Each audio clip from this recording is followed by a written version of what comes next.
Sebelum subuh kami hendak sahur.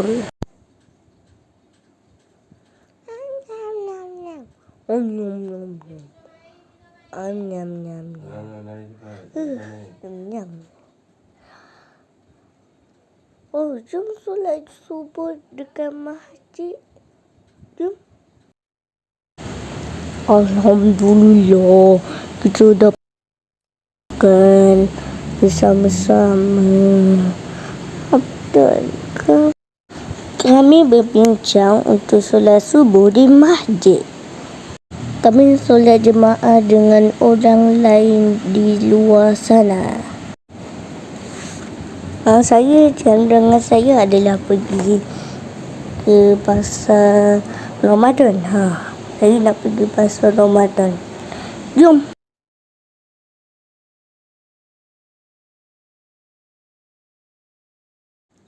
Alhamdulillah, kita dah sampai pun dekat pasar Ramadan. Penatlah. Dah, jom. Lili.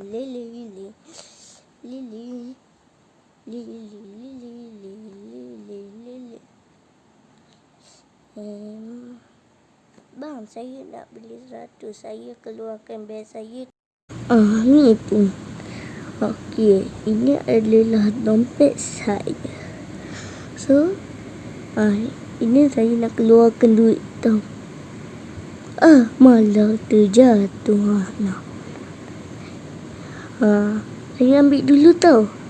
Saya nak letak balik. Jom. Pergi.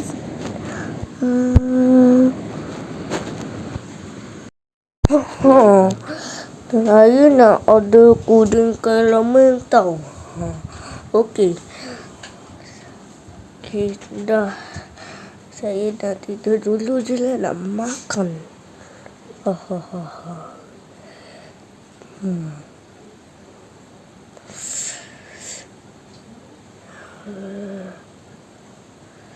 Dah nak makan sekejap ya.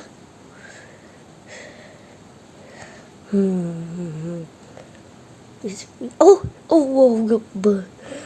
Aku hampir je nak makan. Tunggu mari je lah.